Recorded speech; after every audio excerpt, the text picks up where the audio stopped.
Good morning. We are so happy to be here this morning at Clifton. So wonderful to be back here and to be here with my dear, dear friend, Nicholas Boggs, who has written an extraordinary biography, James Baldwin, A Love Story. We both, like many here at Clifton, send and share our gratitude with Seabag and Natalie and the Clifton community. This is such a special place. And I am delighted that in this special place, I get to speak with you again here on the other side of the sea about James Baldwin and this extraordinary work that you've created for us. I must assume everyone here loves Baldwin and admires him or is intrigued by his life the way that we are, and particularly you. So, with those words out of the way, we can just kind of dive into all things Baldwin with you. And so, Nick, I'd like to begin asking you something that fascinates me about biographers of how do you select your subject? How does your subject find you? And then to devote for you almost 19 to 20 years of your life inside the life of such a figure like James Baldwin. How did you connect with Baldwin, and where did it go from there? Well, first of all, thank you for doing this with me again, and thank you to Simon and Natalie and the entire Clifton team. And thank you guys for coming out so early, because Baldwin was notoriously not a morning person. He would be out all evening partying, writing until the sun rose. So he's not here in spirit. He's still asleep. But I first came upon Baldwin when I was very, very young. I was I guess I was around 11 years old. I grew up in Washington, D.C. I was attending the public schools there. And my teacher had drawings of famous writers on the wall. And one of them was a drawing of James Baldwin with these extraordinary eyes. So as I remember it, that was my sort of origin story with Baldwin, but I recently spoke to my teacher, and she said that no, I actually came into class the next day wearing a suit and gave a presentation on his whole life, which I repressed that memory completely, much as I repressed the 19 years of working on this book. But it really took off for me in college. I went to Yale, and I took a class on Baldwin. This was 1996, and we read everything he'd ever written except for this one out-of-print children's book that was actually held at the Beinecke Library there. So I went to the library, I saw the book, it was beautiful and strange, and David Leeming's 1994 biography had come out, and there was one paragraph about this book and the illustrator, this sort of obscure French painter named Joran Kazak. So I sent the second email of my life to this biographer saying, can you tell me more about this guy? He wrote me back, he said, I never met him, I don't know anybody alive who met him, and I believe he's dead. And then 7 years later, I sent emails out to art historians in Paris, saying, do you know anything about this deceased painter? And then a few weeks later, the phone rings in my studio apartment, and it's Joran Kazak calling from Paris saying, I'm alive. I have an exhibition in Paris, come and visit me. So I signed up for my third credit card, and off I went. And it turns out that he was not only Baldwin's collaborator, but he was also his last great love, even though he was married to a woman, and Baldwin became the godfather to his son. So that was the beginning of this way of approaching Baldwin's life by looking at the gaps in his life stories, and in particular looking at his love stories. Mm-hmm. And so in that space of kind of looking at his love stories, and I think that's something really gorgeous and beautiful, that you might organize a life or the arc of a life or the way one's life is lived by who they love and who loves them. And so any of us might sit and think, for better or for worse, about love, and whether that might be, parental or siblings or, a grandmother or a grandparent, or, a passionate love affair, a disastrous love affair, a heartbreaking, devastating death, or whatever. But that life could be seen in some way by a continuum of love, I find really powerful. And I think for me, I would be interested to hear how you structured the book, which is, I think, and this is something we've spoken about, that sometimes in America, Baldwin's life is offered more on the kind of civil rights grid as a political activist. and some of the secret or spicy love parts do not come as closely to the forefront. And so I love that you've kind of subverted that in this biography by directly placing love as this kind of radical space by which Baldwin lived and wrote these essential works that are read all over the world. So could you tell us, Nick, a little bit about the structure and maybe each of the loves that make the book? It's a very risky thing to write a biography told through somebody's exes. I wouldn't want that to be told. I wouldn't like my life to be told through my ex-partners. There would be a lot of secrets coming out in that one.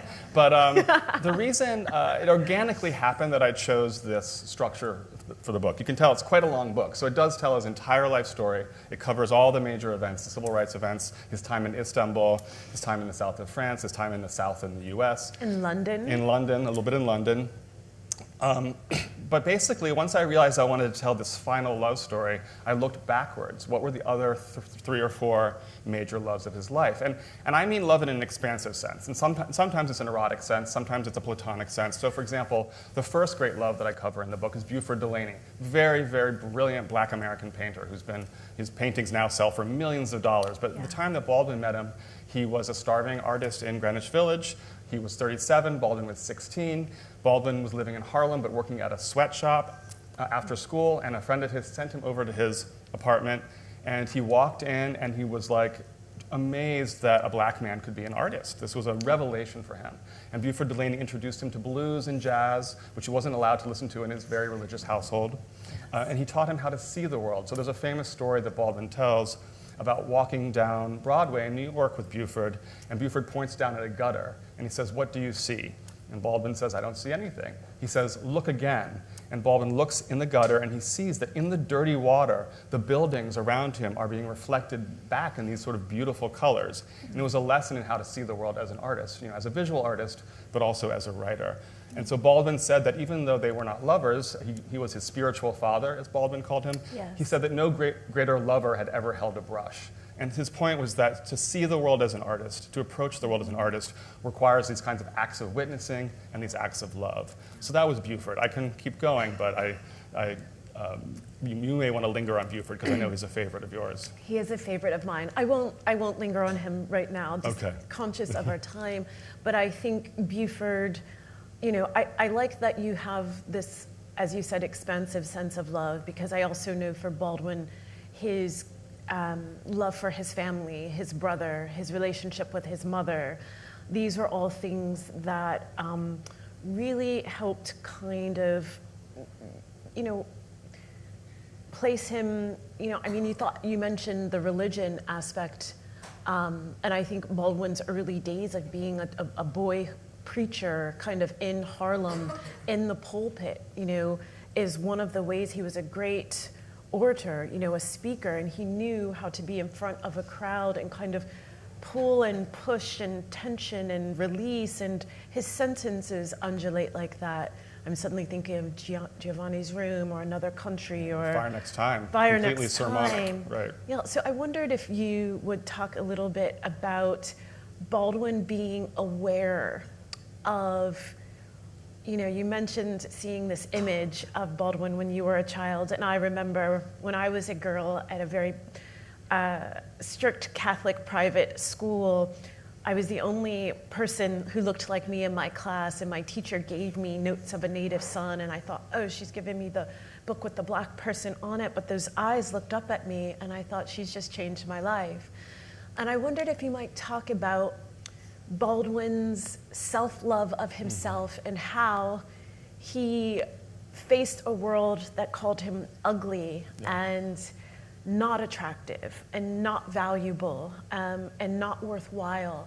And I think you said something to the effect in your book that he weaponized these traits in himself and was able to kind of catapult himself by these very things that had cast him out. Could you speak more to that? Because I think that's connected to the Absolutely. love story. Yeah, you right? can't really understand these 4 loves that we'll get to, including the secret ones. I know in the description of today it said a secret love, so we'll talk about that. But you can't understand his relationship to love, including his love of American democracy, his complicated love for America, without understanding his self-love, his difficult self-love. So the book opens, I'm not giving anything away, but the book opens with a 10-year-old James Baldwin in a movie theater seeing Bette Davis's eyes. So a teacher has taken him to see a movie with Bette Davis, and Baldwin has been told by his stepfather that he's an ugly boy, that he's a sissy, that he has frog eyes, and his eyes are the same as his mother's eyes. And anyway, he sees Bette Davis on screen, and he's like, wait a second. Those are the same eyes as mine, and those are my mother's eyes, and these are beautiful eyes. These are not just beautiful eyes of a movie star, these are powerful eyes. And that's when he realized that his eyes were a source of power, weapons. Yes. They could be turned into weapons. But his journey to self-love throughout his life was very hard one and very difficult. He later wrote about just how love in general is a battle, love is a war, love is a growing up. And he was talking about his own journey to self-love. So when he got to Paris, he moved to Paris when he was 24, with $40 to his name, and he fell in love within a year with a young Swiss man named Lucien Happersberger. He ended up dedicating Giovanni's Room to him. Yes. But he was not writing Giovanni's Room yet. He was working on his first novel, and he could not get it done. It became Go Tell It on the Mountain. So Lucien, who had no money, but his parents had a chalet in the Swiss Alps. So he pretended he had tuberculosis, and he took Baldwin to Switzerland because Baldwin was quite ill, this sort of psychosomatic illness because he couldn't finish writing. And they spent 3 trips there over the course of the year and a half. The first time he nursed him back to health, and the first time they went on a hike once he felt better, and they were on a glacier, and Baldwin almost fell, but he looked up at the mountain, and he said, that's the title, Go Tell It on the Mountain. Yes. The second time, he brought Bessie Smith records with him, and he played them constantly. That's when he discovered the voice of the novel. And the third time, he actually typed the end and brought it down. This became his very well-received first novel. This became a kind of model for Baldwin of a kind of sanctuary of writing, a place where he felt safe, but also that's where they felt deeply, deeply in love. And what an unusual place. This was a Swiss village where Baldwin was the only black person for miles. He ended up writing a really important essay called Stranger in the Village, where he used that experience as a platform for thinking about when he said the world is white no longer and it will never be white again. He wasn't just talking about that village, he was talking about Western civilization. So it was this act of love with Lucien that kind of enabled his creative consummation at this point in his life. And he tried to reproduce. The sad thing is, right after he finished the novel, it turned out that Lucien had impregnated his girlfriend, and the relationship ended. Yeah. But then they got back together again, off and on for years, and this really kind of fueled Baldwin's creative practice. Well, I think also what's bound to love is the sense of place for Baldwin, and this kind of sense of he had these kind of chosen homes or selected homes because he often had to leave America to almost bear it. And when I think of his eyes, I think of, it's been often said as, Baldwin himself as the witness, not only in a religious sense of being on the threshing floor of democracy, of intimacy, of humanity, but also bearing witness, not looking away from what was happening in America at that time, not looking away from the literature, not looking away from the figures and different things, and this idea of witness. And at the same time, the act of witnessing required this distance. I think, as you mentioned, he left Paris because he went to Paris because he'd been in this kind of moment where, he almost worried that he would either kill someone or he would be killed because of the racial tension and prejudice and violence at that time. And so I think what's also kind of almost devastating to me is that we're still in that time. Yeah. It's not something that's far away from our lives in America right now. And so I think there is something for American writers, us going into other spaces in a way to look at our systems of freedom, liberty, equality, and all of the things, But I don't want to go in that territory for a minute because I want to stay near Baldwin and think about place. You know, Paris, certainly, going with Lucien to this, village. But can you speak about Baldwin's years in Istanbul? Because this, I think, was a great oasis for him in many, many respects, who he became in his life to himself, to witness himself. I think Istanbul might have been one of the closest places, unlike Harlem.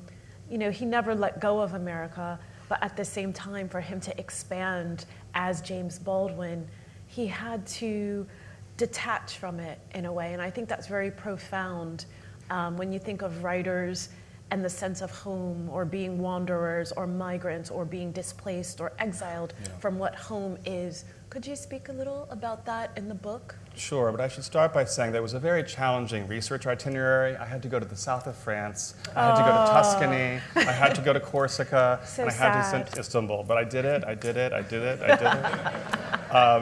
For Baldwin, as you said, he left the States because his best friend, Eugene Worth, black man, who he was sort of in love with, had jumped from the George Washington Bridge to his death. Baldwin's stepfather had recently died, and he saw these deaths as kind of the cost of American racism. And he understood, as he put it, that he would be next. And he loved coming to France. It was going to be actually France or the UK. And he did spend time in the UK, we can talk about in a bit. But what he loved about being in France actually was the linguistic alienation. He loved not knowing French. He loved feeling like he was a stranger in this land. I think in part because he did feel like he was a stranger in America, Yes. right? But he got to then look at America. He always said, in terms of Istanbul in particular, he said, from another place, you can look back at America in new ways, because when you're in America, you have nothing to compare America Exactly. to. Yeah. He also enjoyed, he eventually learned French, but he never learned Turkish. So this kind of alienation from language and culture, being an outsider, he fed on this. Again, not unlike the way he fed on some kind of like domestic love drama, he also fed on this sense of alienation geographically, culturally. Istanbul is really interesting because people know Baldwin went to France. People know that he went to the American South. People know of him as this great civil rights figure in the 60s. But going through the archives, I realized that he spent more than half the 60s in Istanbul, okay? That was the place that he considered his home. How did he end up in Istanbul? Love, to go back to the theme of the book. In 1957, when he came back from the American South for the first time, and he was really radicalized. He met Martin Luther King for the first time. He saw burning crosses. And he came back pretty traumatized and wrote 2 important essays. There was a sort of a workshop version of his novel Giovanni's Room that was being done at the Actors Workshop in Greenwich Village. And who played Giovanni but this beautiful young Turkish actor named Engin Cezar, who later became a very, very famous actor in Turkey. And Baldwin fell in love with him. But this is an example of what was a kind of a love interest in Baldwin's part became instead this intense, collaborative, platonic relationship. They became blood brothers. Like Engin said, they cut each other's arms and mixed their blood in Greenwich Village, and they became brothers. And so they became extremely close. So when Baldwin was really struggling to write Another Country a couple of years later, Engin had gone back to Istanbul. So Baldwin was actually in Israel, and then he decided, well, I'm close to Turkey. So he went over there to try to finish the novel. And he arrived, and there was a party going on, and it was full of all the Turkish intelligentsia, artists, writers, who they all make their homemade vodka over there. I don't know if you knew this, but in Istanbul, they make their own vodka, and it's Dangerous. extremely strong. So there was a rip-roaring party. So, of course, Baldwin fit right in. He was singing Negro spirituals. They were singing Turkish work songs. He fell asleep on the lap of a famous Turkish actress. The next day in the newspapers, apparently it said, like, people would come up to him on the street and said, I met you last night, but you were asleep on her lap, So he fit in right away, and within a week or 2, he finished Another Country. Again, an example of how going to another place, to another country, enabled him to finish the novel Another Country. And he really was interested in Istanbul as a kind of melancholic space. And he drew on his melancholy to write. Yes. And if anybody who's been to Istanbul, Orhan Pamuk writes about this, there's a kind of post-imperial, melancholy that kind of washes all over the painted houses. And I think Baldwin fed on that sense. And so he called it his home in the 60s. Buford Delaney came to visit him there. He wrote another 2 novels there. Tell Me How Long the Train's Been Gone, sorry, 1 novel, and he actually wrote The Fire Next Time there. So this canonical text of the civil rights movement was not written in America, it was written in Istanbul. Just to go a little bit further with the melancholy, the poet in me is suddenly like, ooh, melancholy. I wondered if you might speak about the kind of melancholy. I think to live this kind of life, I was really aware, it's so beautifully evocative in your book, of a feeling Baldwin, the writer, the artist, the man, trying to grapple with so many disparate threads of his life, so many sites of dissonance, so many sites of conflicts, so many even moments within the African American community wanting him to be this civil rights hero, but perhaps wanting to shun the aspect of him being gay, you know. So acceptance and rejection at once, in the difficult ways that can sometimes come in places of family. Yeah. But there's a really powerful moment, and I've got a little timer here that I'm keeping my eye on, because we could talk about this for a long time. But you described going to Corsica. You described what happened to Baldwin in Corsica, and you know, there are multiple moments in the memoir, which, not memoir, whoa, I've just told on myself. There's many moments where we see Baldwin on the brink of, you know, madness, on the brink of, and the figures around him, including Delaney and others, that there was so much at stake to choose the life of art, to choose the right of writing and speaking and witnessing, that it took everything. You know, there was nothing that you could hold back or withdraw. You had to just hurl yourself into this kind of life. And I feel in the pages, you know, sometimes I'm holding my breath because I'm seeing parts of him. And you had access through the Baldwin estate to materials, through David Leeming, materials and things that no one has ever seen, images. Yeah. And I wondered, you know, just melancholy, but also for you as an author to experience almost this secret aspect of Baldwin. That might be a way to close it out, to come to you, because it is no small thing to take on such a project for 20 years, 3 or 4 credit cards later, traveling to south of France. But I imagine it must have been quite profound, these different moments, and then to keep going rather than say, enough, I can't do this. So could you speak about those 2 things? And then I think maybe we could open it up for questions. I don't know what answers we might have, but questions. Baldwin did try to commit suicide or contemplated committing suicide at least 3 or 4 times throughout his life. And one of them took place in Corsica. And so this was a place where he spent about 7 months in the 50s, and no Baldwin scholar had ever gone there before. And I really felt that I wanted to go. And I decided, everybody probably knows Robert Caro, the great biographer. He has a book called Working, and in this book he talks about how the biographer must turn every page and must go to every place, you know, to experience, to sort of write the settings of these.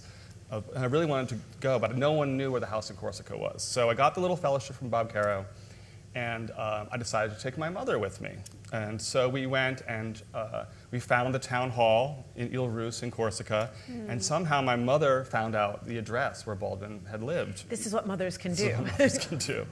So it's hot, hot summer. We go up to the house, we knock on the door, and I know from reading sort of an unpublished manuscript that when Baldwin arrived in Corsica, he was dating a young jazz musician, Arnold, and they went through a terrible breakup almost as soon as they arrived.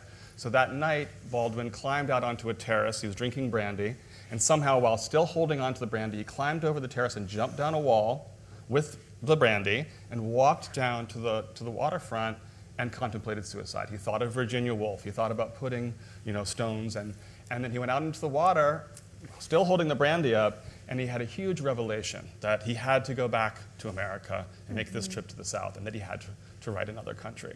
But anyway, so my mom and I knock on the door, and there's no answer. So we start walking down towards the waterfront, and we look back, and on the terrace that Baldwin had jumped down from with the brandy, there's a woman doing laundry.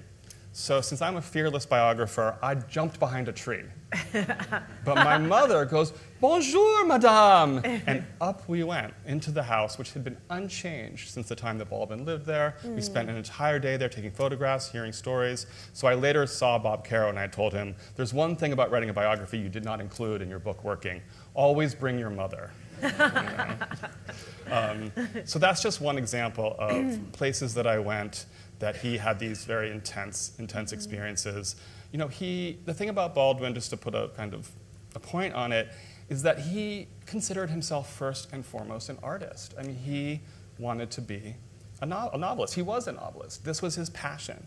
But you know, he was born in an era and a time where there was these terrible conflicts happening, and he understood that he had a responsibility, right? Yes. But it was a constant push and pull. He would go back to the States to march on Washington, to protest, then he'd come back to Corsica or the south of France or wherever to try to write, and it was very, very difficult. Remember, the FBI was like following him this whole time, Yes. too. Martin Luther King Malcolm was X. killed, shot, Medgar Evers. So it was incredibly stressful. No wonder he was drinking all that brandy, you know? It was a very, very, very difficult life that he lived. But the one thing that I tried to get across in this biography by looking at these loves, and I realized we didn't even really get to the secret one, but was that he had a difficult life, like many of us do, but he also had a lot of joy, a lot of love, and he constructed these alternative kinship structures with men, but also with women. Nina Simone, Yes. Toni Morrison, Lorraine Hansberry, Simone Signoret. I mean, he was very close to women as well, and they were sustaining in his life. So this book focuses on these 4 great loves with men, but women are threaded throughout his life because they were essential. I just wanted to circle back very quickly because, you know, there's a part where you talk about going, meeting Joran Kozak's widow, his wife, and how that was a really profound, I know we did an event in New York and were able to hear this wonderful audio passage. The audio, which is fabulous, which is now a Grammy nominee. Congratulations. Thank you. The reader is extraordinary. It's Ronnie, not me. It's not reading it's it. Ronnie Butler. No, it's not me. He sounds just like Baldwin when I quote from Baldwin. It's extraordinary. He has that kind really of, we didn't talk about that jazzy. Black British transatlantic accent. But just going to the house and seeing, there's a moment where it's such a small detail, and that's the thing too in the biography, that you've paid attention to details, this paper clip that's attached to a poem that Baldwin, you know, wrote love poems to Joran. And so I wonder how it must have been engaging with people who had such private, charged, complicated relationships and coming toward them to draw from them to forge this kind of work. I just wondered how that felt for you personally. You know, was it kind of a tripwire to walk, or, you know, how did you manage that? Because I think there is something in general when it comes to, you know, stories, whether it's our parents, you know, having stories we find out later when they're no longer here, or family secrets or family stories, or things that, you know, this longing of wanting to know the story, or it being told on the deathbed, or someone wants to kind of unburden themselves and finally say what happened. This seems to be an aspect of just kind of human beings. And so I wonder, when you're then trying as an author to get it down in a book, how that process must be for you. And were there places where that snagged for you? Were there moments where you were told things, but then you thought, this can't go in the biography, but it will help me develop something deeper about this other aspect of the biography? The book took me 20 years to research and write, in part because of this very problematic. I had to build strong relationships with my subjects and with their family members to build their trust.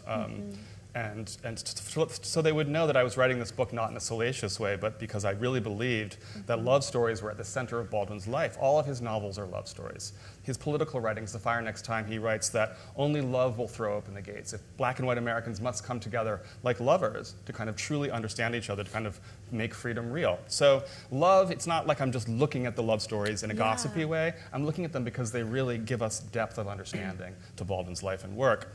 with Joran Kazak in particular, remember I met him in 2003, I interviewed him for 2 years, and then he died. Can you say a little bit more about his personality? I just feel like just so everyone can get a little taste of how incredible this man was. So he was in his 70s when I met him, but very charismatic, very handsome, and total outsider artist. He was a protege of Baldwin. He spent time in Paris experimenting with mescaline with Michaud. And then he moved to Tuscany, and he went to the Villa Medici to study with Baldwin, but then he moved to Tuscany and he lived off of the land with his wife. They had no electricity, no running water. They would barter with villagers for food. He would do mescaline and then go off into the woods and come back and paint. He did these elaborate stone statues. So I'd never met anyone in my life who was like such an outsider, true outsider. In a way, I think that's what drew Baldwin to him. Did Baldwin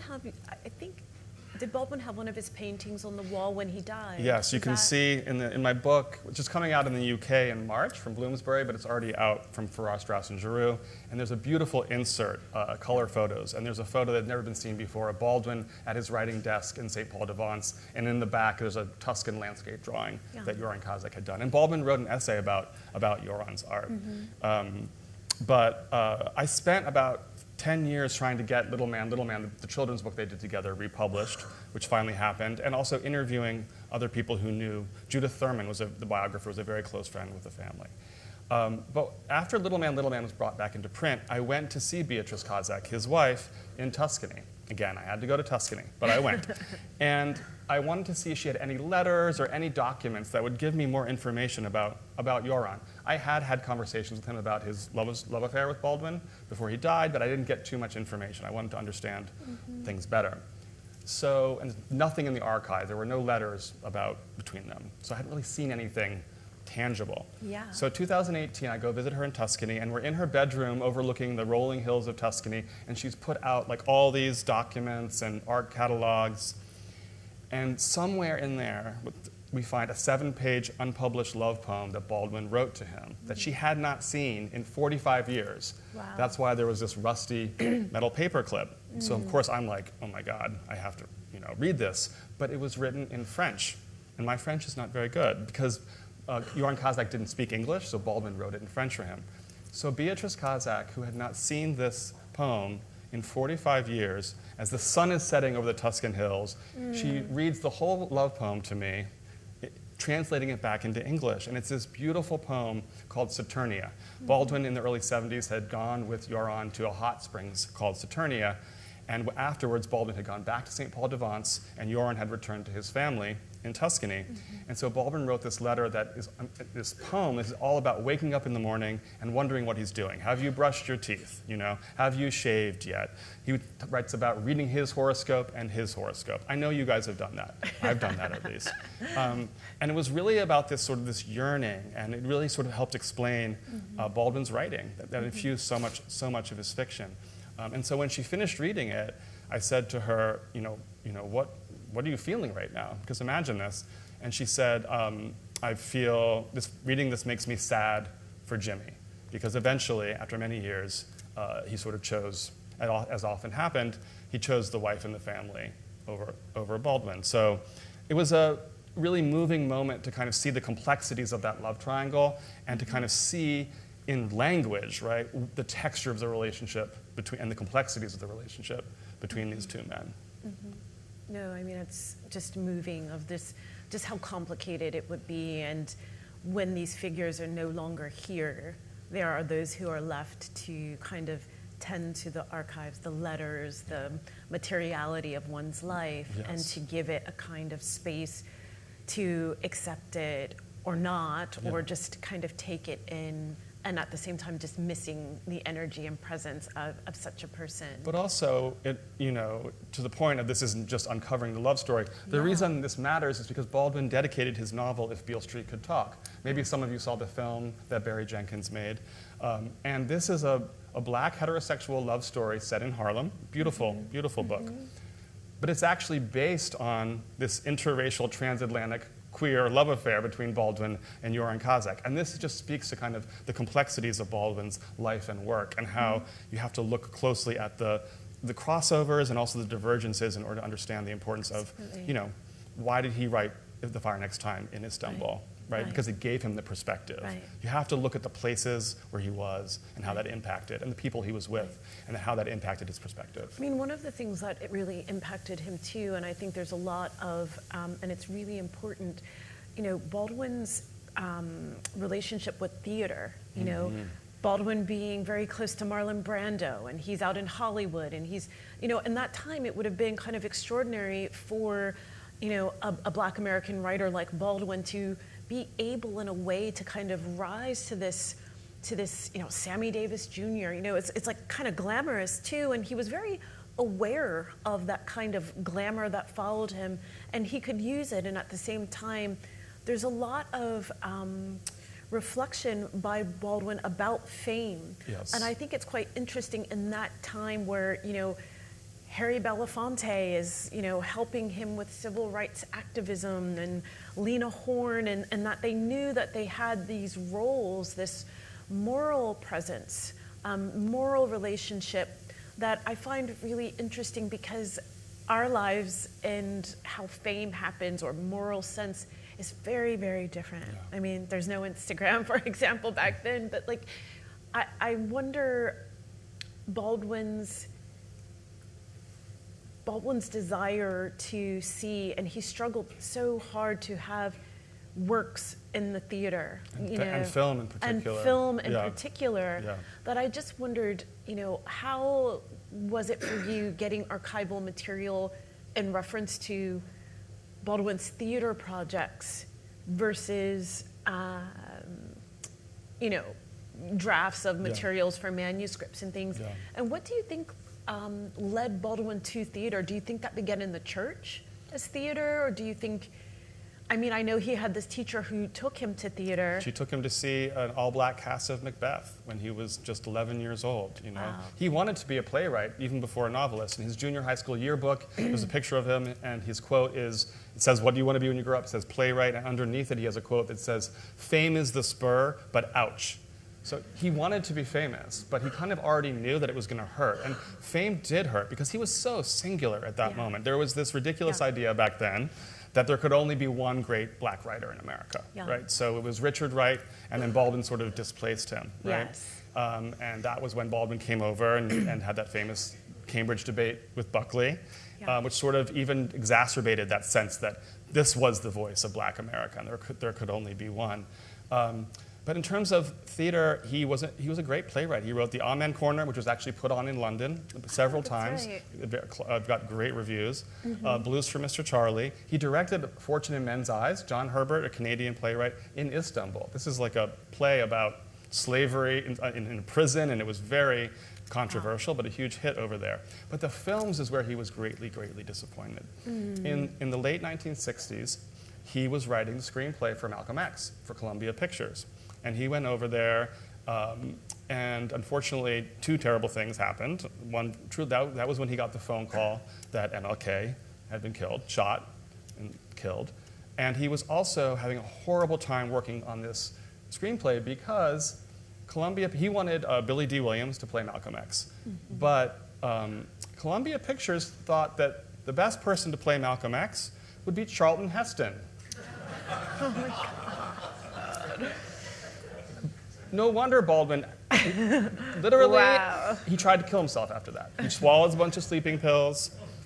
Luckily, a friend came over and pumped his stomach. And that was when he said, that's when he left Hollywood. He said, "I left to save my life." He was so talented in those ways. If he was alive today, what he would be able, Hollywood is still very tricky, obviously, but what he would be able to accomplish would be an entirely different scenario, I believe. And he knew that. He kind of knew that this was, and he also just knew how important images were.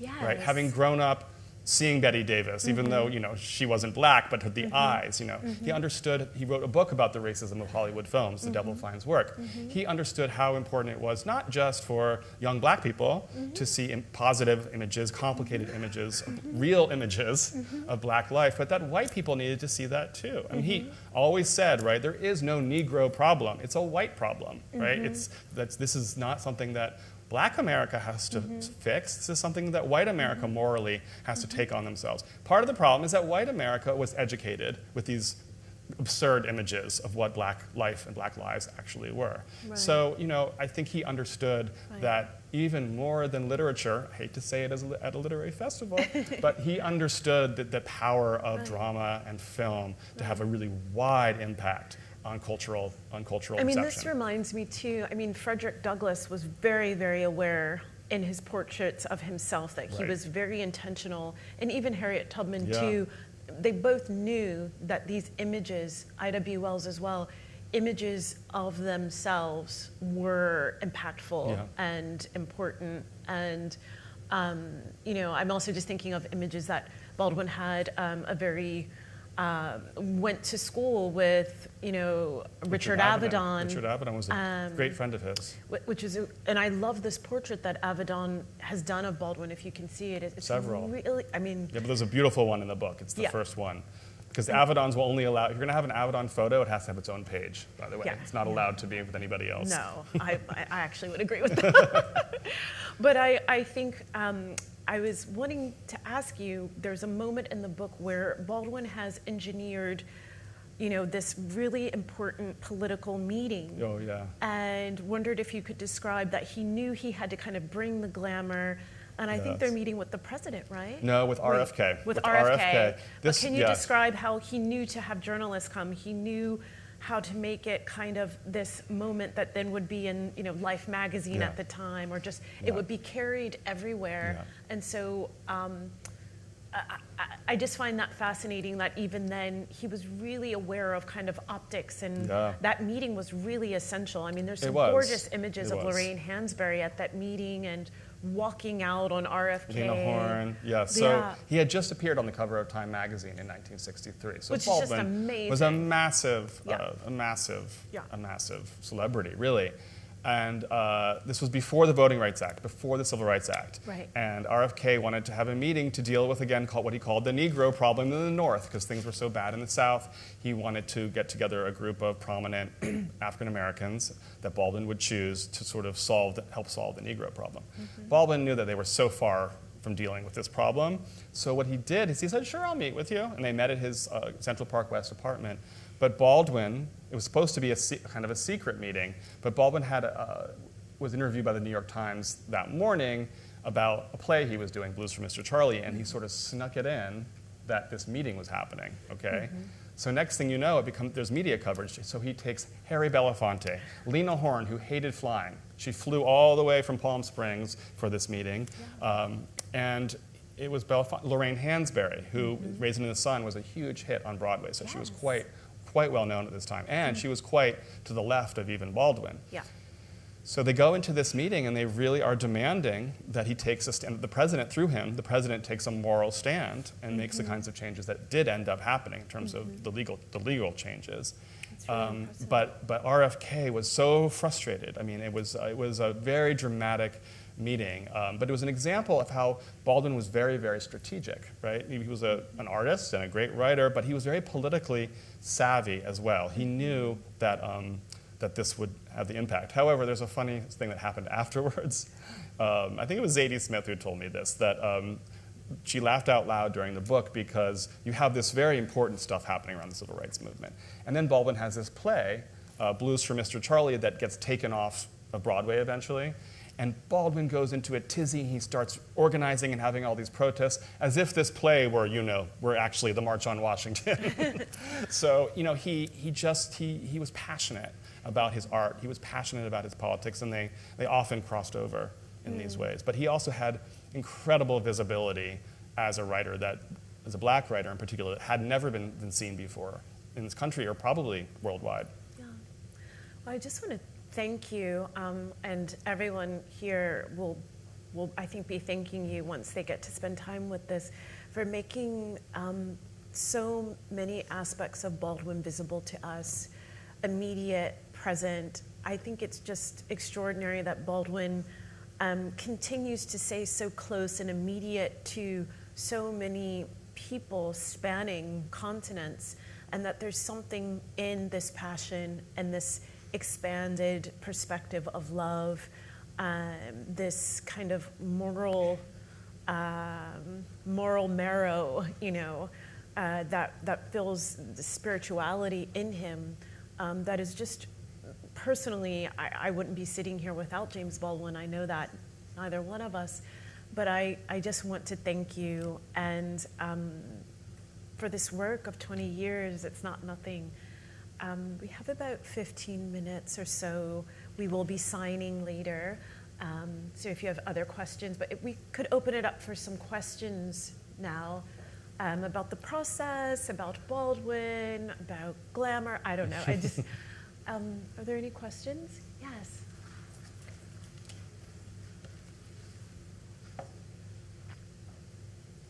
Thank you so much. There's obviously so much that you both know about Baldwin, and I'm just wondering, is there something that you don't know, or something that's underdiscovered that you would like to know?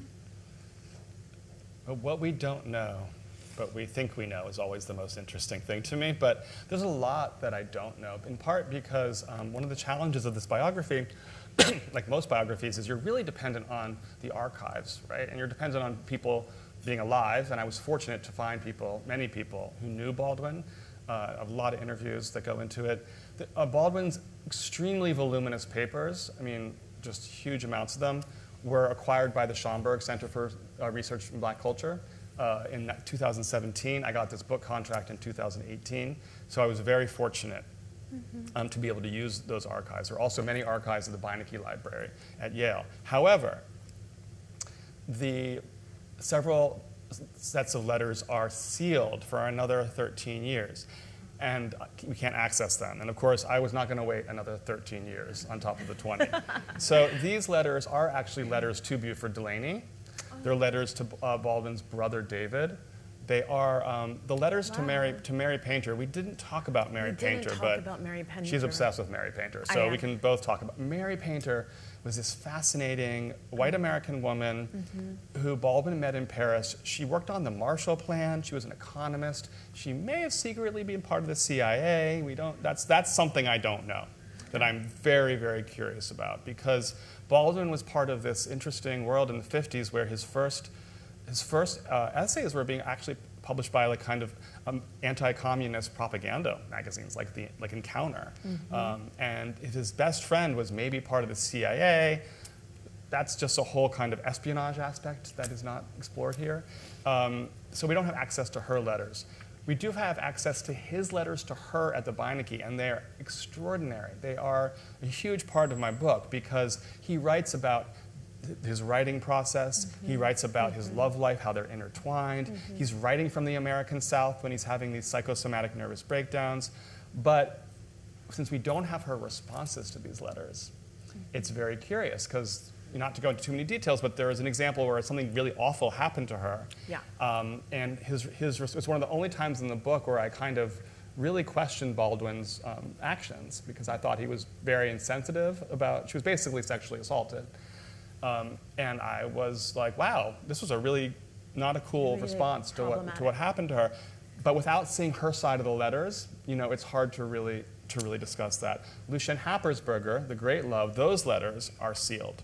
But of course, what I know is that Lucien Happersberg, I don't think he ever wrote letters. I mean, he was like a hedonist. He was partying with Baldwin. He didn't really speak English, so maybe the letters were in French. He wrote a memoir of his own, too. No memoir, no. No, he didn't write a memoir? Okay. No, I wish he wrote a memoir. He'd have a lot to say. And then what other letters are sealed? This letters to, I think, to Baldwin's mother, but I do have one gorgeous, gorgeous letter that I draw from. It's beautiful. It's when he's in Corsica, after he's decided not to take his own life. He writes his mother, Bertis, an absolutely stunning letter. So there are definitely things that I don't know, but I'm not waiting another 12 years. I'm moving on to other projects. Yeah. Thank you for that question. What's your favorite work by Baldwin? Yeah. He's asking you that, because I can't possibly answer that. No, kidding. Go ahead. What's your favorite work by Baldwin?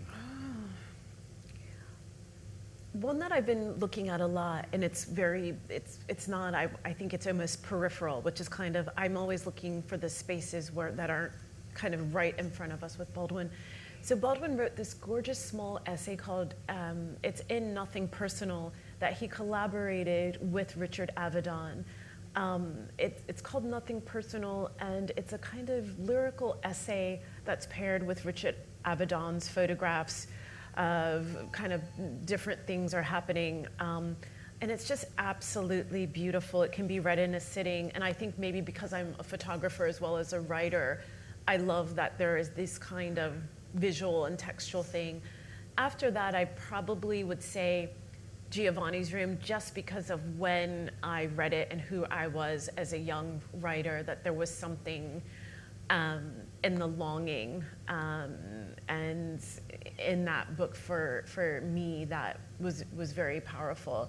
And I mean, I don't know, I think Baldwin, he's a kind of weather. So depending on what's going on in my own weather system, that will then select the Baldwin weather that I need at the time. I think for Giovanni's, for a lot of people, it is Giovanni's Room. Yeah. It was for me. I was 13. Yeah. I was sort of struggling to understand my own identity. Yeah. And I borrowed my twin sister's copy of it when I was 13. I never returned it. And at the time, I was a professional opera singer. I was a professional boy soprano singing at the Kennedy Center and elsewhere. And this was in the middle of the AIDS epidemic, right? So I was very terrified of growing up to be gay. Yeah. I had an uncle who was gay. And I really just didn't see any positive images of gay life. I picked up Giovanni's Room. This is a very negative image of gay life. It's like a tragic love story. With an execution. With an execution. So why I turned to that as kind of a hopeful book. But what gave me hope reading that book is that it was such a beautifully written book. I saw that something about my life could be reflected and could become literature, and I wanted to be a writer, so just having it out there was really transformative. But for me, it changes every week. I mean, most recently, The Uses of the Blues is this beautiful essay that Baldwin wrote for Playboy magazine, actually, that one's which really helps explain, I think, his artistic practice. He was a blues artist in many ways. So for sure. Ask us afterwards, and we'll have a different answer. Great.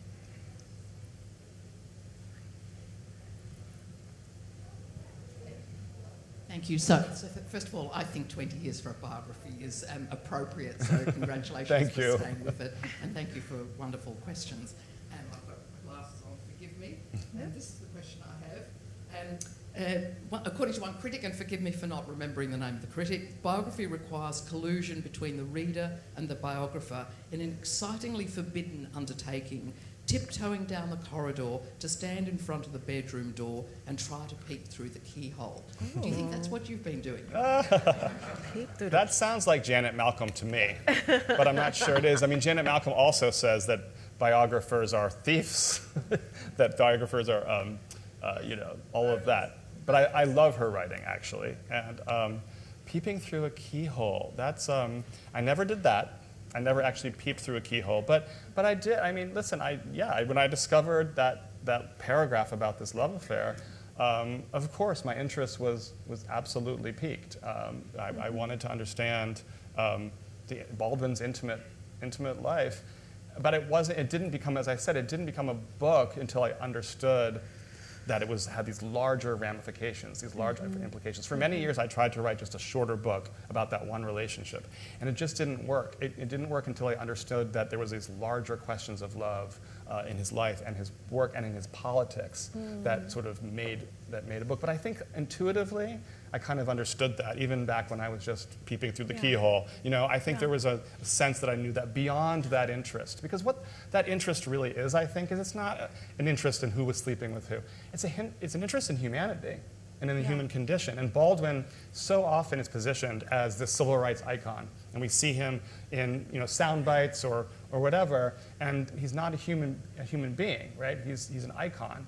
And I think looking through that keyhole, looking at his loves, is a way of humanizing him so that we can understand the human origins of his writing and why sort of his interest in the humanity of all of us was so important to him, and really why it was such a violation of our common humanity, what was happening in our country, and now, unfortunately, is happening as well. So thanks for that question.